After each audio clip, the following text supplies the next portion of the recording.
Olha, eu vim do Nordeste, né, para São Paulo, cheguei aqui 15 para 16 anos, né, fiquei sem trabalho até uns 21, por aí. Aí depois comecei a trabalhar, né, então como eu tinha um irmão que trabalhava no Esporte Clube Pinheiros, então eu fazia um freelance lá, assim, entendeu? Onde precisava, final de semana tinha festa, final de ano, Réveillon, então a gente fazia os freelance. Foi aonde que eu fui fazer um baile lá na época e foi montar os painéis, montar o salão inteiro, enfeitar o salão, foi que apareceu a pessoa, né? E que eu estava sem serviço e falou se eu queria trabalhar com cenografia, quer dizer, construção de cenário, né? Aí eu fui com ele, era o Arquimedes, ele era cenotécnico do SESI de São Paulo, na Paulista. Através dele aí conheci mais gente, conheci o finado Jarbas, conheci o Espanhol, trabalhei muito com o Chimansky, com o Estevo. Nessa época eu estava no Clube Pinheiro, trabalhava assim às vezes final de semana, né? Foi onde eu tive a oportunidade de conhecer o finado Mazzaropi, né? Que eu ia comprar fumo, comprar palha para ele fazer cigarro. Eu comecei assim como ajudante de cenografia, cortar madeira no certo, né? Porque cenário você pegava a planta, definia a planta e você começava a cortar em cima daquilo, né? Definindo da planta. Então eu comecei como um ajudante assim, né?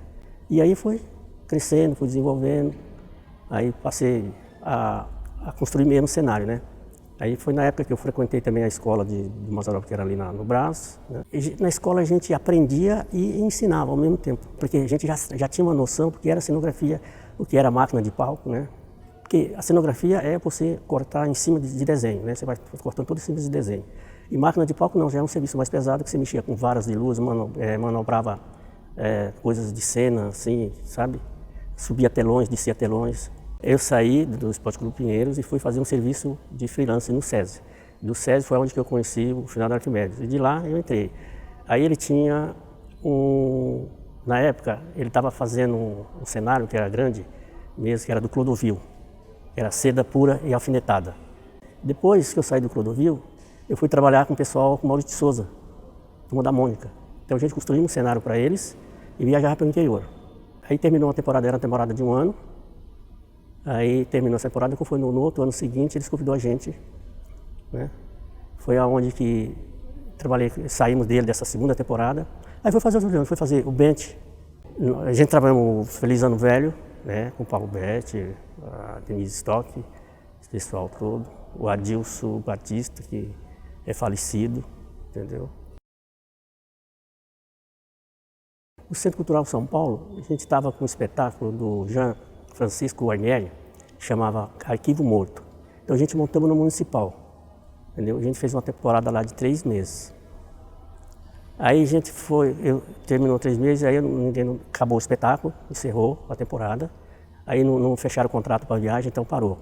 Aí fomos fazer Homem Elefante, que foi lá no teatro da Aros Penteado lá.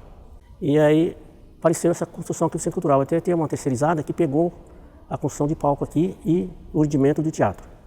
Então não tinha. Aí eu vim trabalhar para fazer a construção de palco, fazer a construção de rudimento, colocar as varas de luz, que era tudo manual, vara de luz, vara de cenografia, varanda, coxias, cortinas, bambolina, pernas. Então a gente fizemos tudo isso aí. Isso foi começando aqui em 81. Né? Aí quando foi em fevereiro de 82, terminamos o serviço. Final de fevereiro. Aí saímos, aí vamos voltar para Maurício de Souza de novo. Já era a terceira temporada já com ele, Maurício de Souza, o pessoal tudo da Mônica. Ele tinha fechado um evento com a Caderneta de Poupança Aspa, né? Aí a gente viajou, fizemos algumas viagens para o interior e voltamos. Nesse meio tempo, inaugurou o Centro Cultural 13 de maio de 82. E aí o primeiro diretor mandou um telegrama para a gente gostaria de trabalhar aqui. Aí eu falei, eu não me interessei, a gente gostava tanto de trabalhar fora, com viagem. Eu falei, se eu pegar um lugar fixo, né? Não estava querendo, porque eu estava muito entusiasmado a viagem. Né? Aí não corremos atrás. Depois ele mandou o segundo telegrama. Aí fomos ver, quando deu certo, aí chegou aqui, quem estava trabalhando, porque não tinha técnico na época, né? Era poucas pessoas que trabalhavam nessa profissão, só tinha mesmo teatro municipal, que tinha técnico, mas os técnicos lá já era contado para todos os eventos deles lá, então não podia sair para lugar nenhum. Daí foi aonde que eu vim para cá e o Pelezinho estava aqui na época trabalhando, porque não tinha outro jeito, né? Aí vim eu, esse Quirino que trabalhava comigo, e estamos aqui até hoje.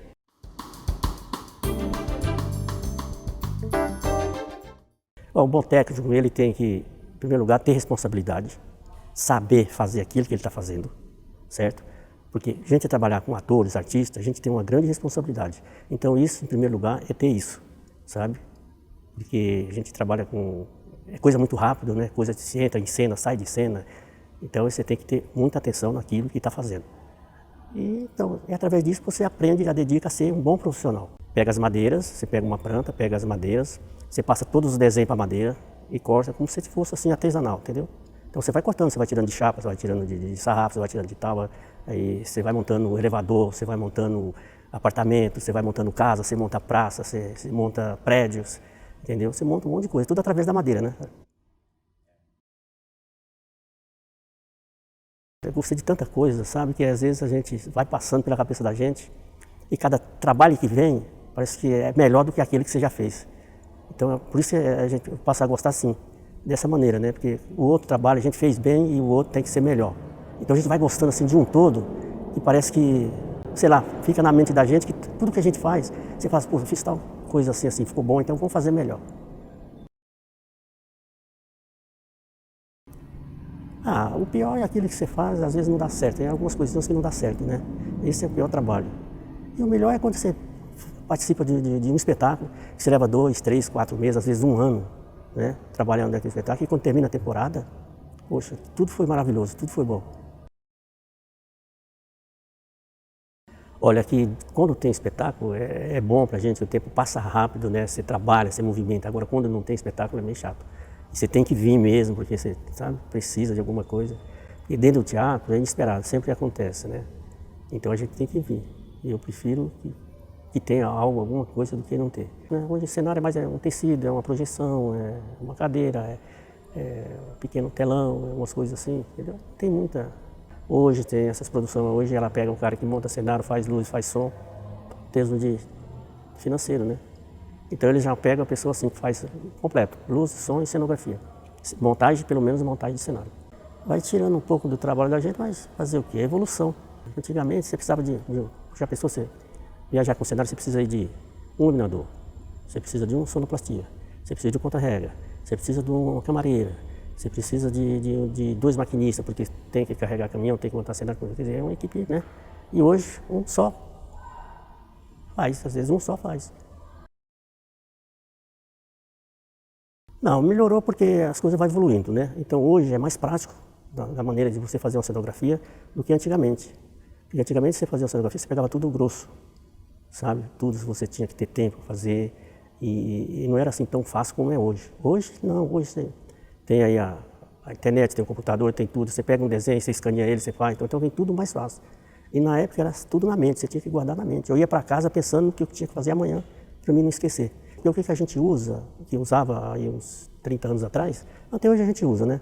Tem umas coisas mais práticas, né? Porque apareceu muito equipamento, ferramentas eletrônicas, assim, então você ficou um pouco mais fácil.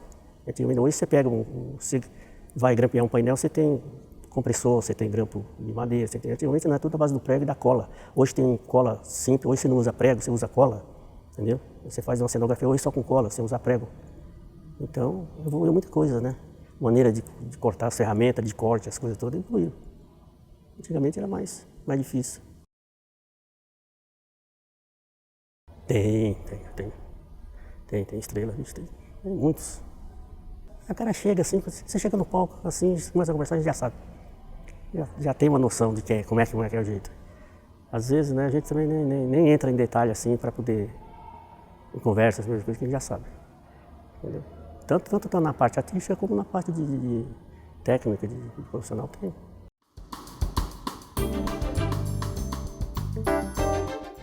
O teatro é tudo na minha vida, cara. Teatro é tudo, sabe? Entrei um pouco tarde, né?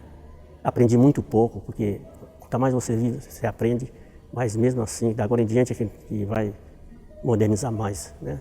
Mas teatro é tudo pra gente, foi tudo pra mim, foi o que eu tenho hoje, foi o teatro que me deu. Teve vários eventos. Teve aqui na comemoração do descobrimento do Brasil, né? E a gente vê vários grupos de fora, né? Veio da África, veio da França, veio de Portugal, veio da Colômbia, veio da Venezuela, veio da Argentina, veio do Equador. Então foram umas coisas assim que, sei lá, foi muito gratificante, né? E que a gente aprendeu muito com esse pessoal também, né?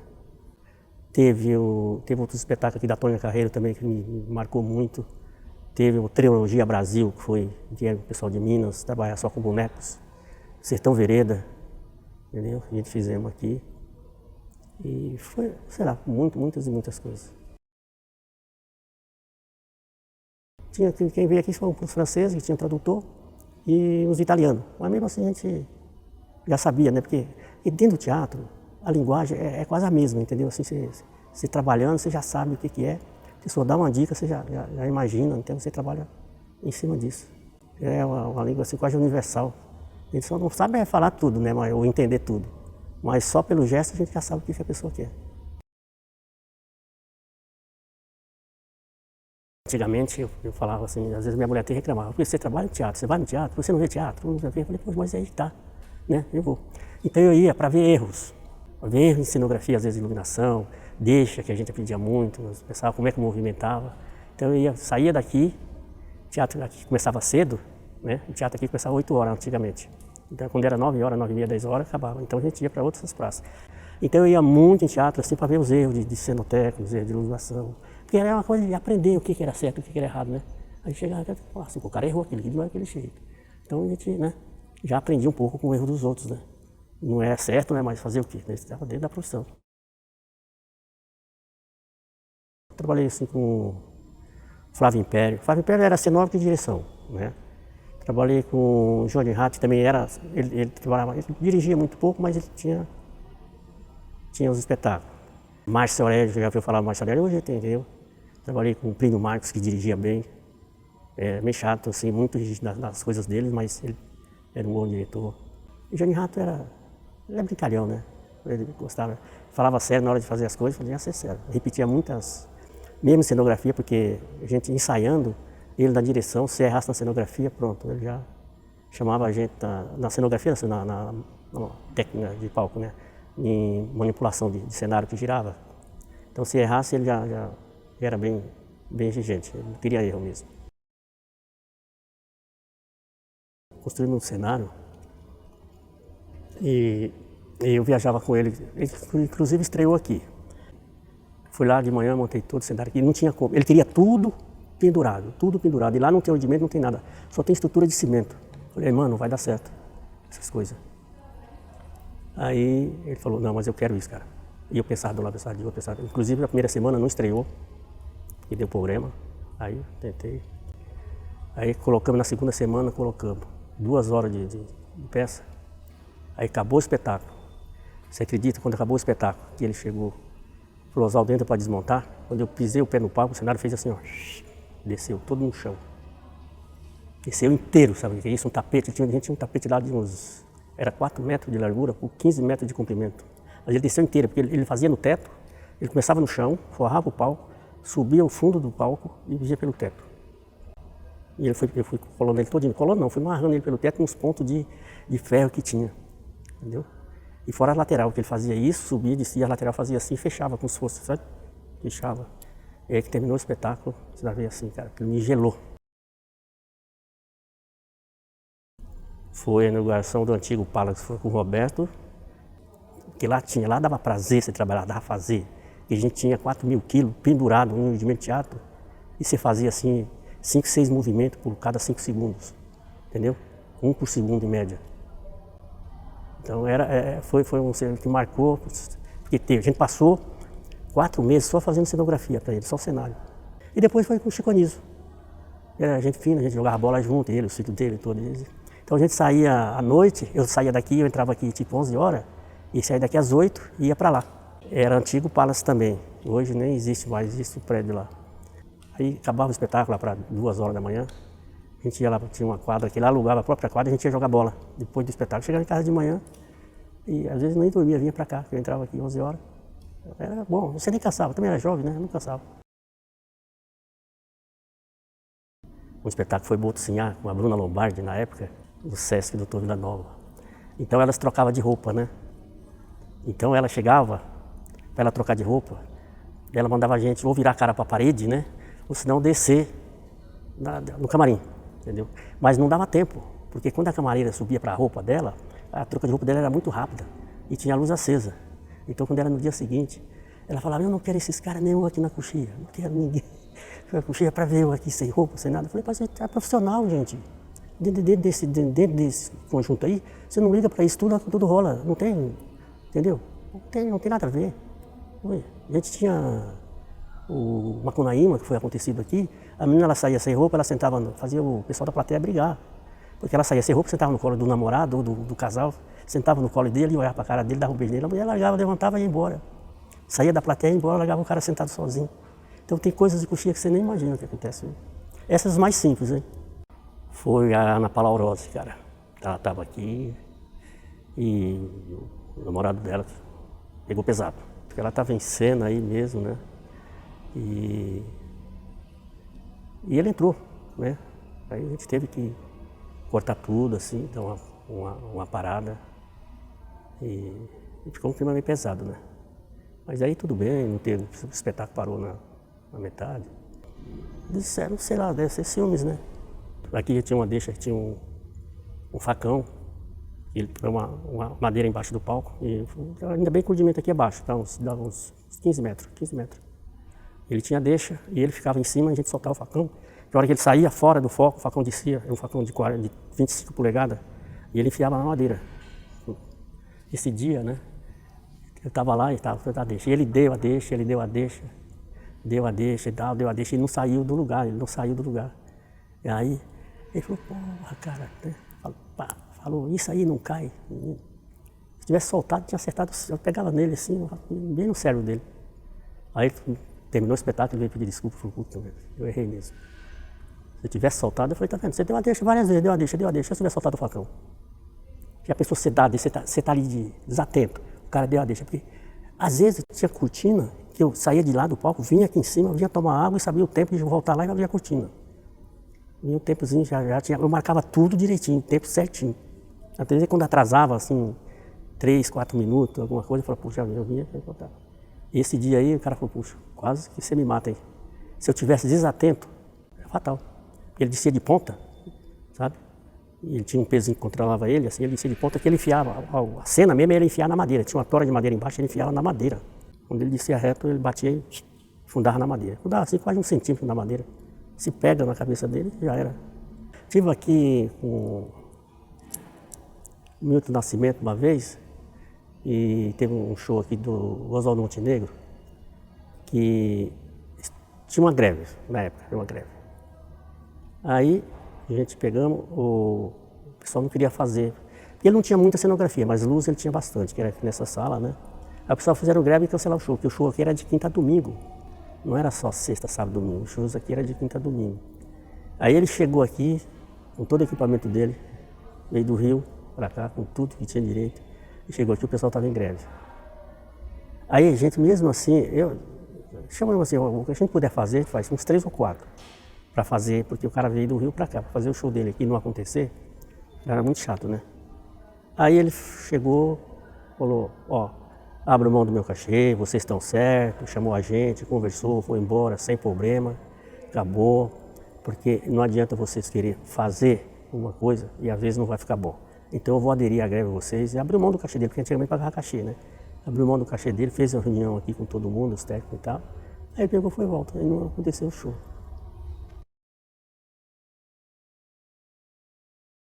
Estava no Teatro 3 Rios uma vez, ali na rua, acho que nem tem ainda. A gente entrou, olhava assim o teatro, apagava as luzes, você ficava no escuro, aí olhava assim e falava assim, não acende a luz aí, fechava o teatro. Ah, tem fantasma, mas não é fantasma. Porque para uns tem, para outros para mim não, porque você apagava as luzes, você fechava o teatro, você ficava no escuro, você começava a ver ele tremer. Ele tremia, ele ficava tremendo, você via estralando, tremendo. Então eu achava aquilo, sabe, assim, um negócio tão interessante. E às vezes eu ficava para ver se tinha fantasma mesmo, para ver se tem. Lá no municipal eu disse que encontrava gente, eu já dormi no municipal. Eu dormia ali, porque a gente fazia ópera, e a ópera acabava 2 horas da manhã. Então eu não tinha condição para ir para casa, entendeu? Aí eu dormia no teatro. Todo mundo, às vezes, tinha gente que dormia na praça, mas não dormia lá dentro do teatro, por causa do fantasma. Entendeu? E ele não, acho que ainda tem um túnel que ele sai debaixo do palco e vai sair na Praça Ramos lá embaixo. Então ninguém passava por aí, disse que via muita gente, nego via sombra, via pessoas do lado, nego via gente na plateia, mas eu não cheguei, nunca vi nenhum. Aqui mesmo eu já cansei de dormir quando eu trabalhava aqui, e não dava tempo de ir para casa, já cansei de dormir aqui, fazendo cenografia. Mas aí à noite você terminava o evento, desligava as luzes e você comecei, às vezes as portas até batem. Mas pode ser que uns acreditam, mas eu não acredito não. Como é feita era de madeira, o rudimento agora não, agora são de ferros. Mas a madeira começava assim, ó, começava a estralar, acho que por causa da temperatura. Era porta, era palco, era tudo tremendo. Você ficava assim, você via, parecia que estava mexendo. Você pisava assim, você ficava assim com medo. Eu falei, caramba, não é possível que isso. Mas depois que ia esfriando, aquilo ia passando, entendeu? Depois parava. Você trabalha com muita luz e dava aquecimento em tudo.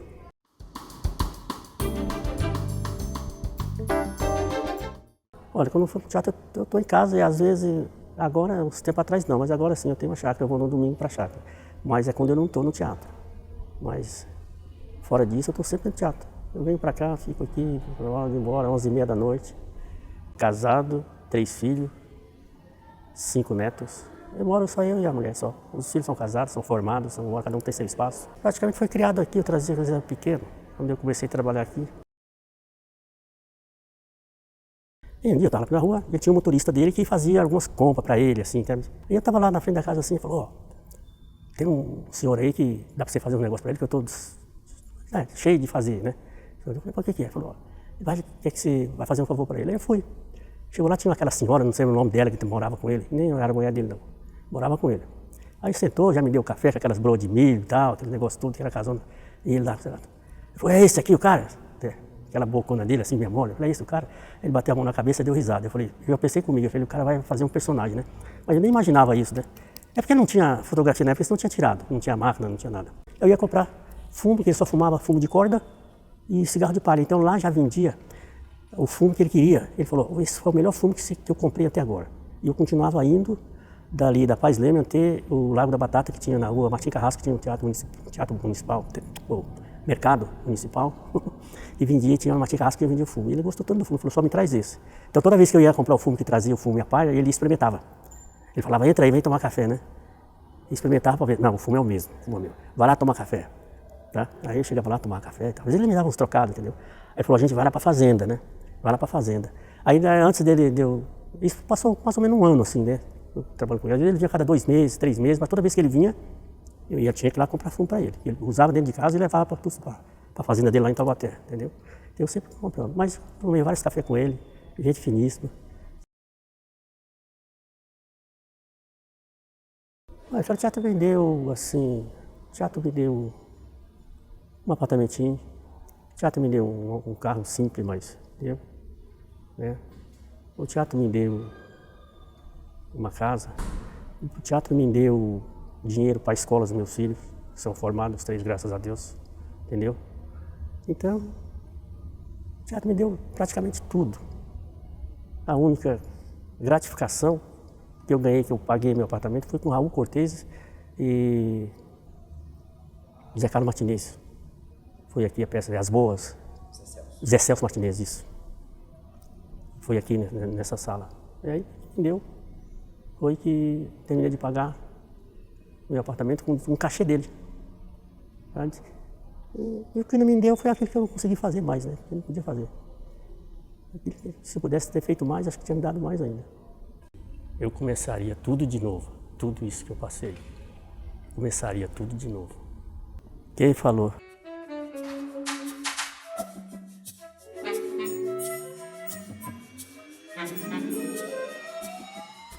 Tem umas histórias mesmo, mas vamos deixar quieto.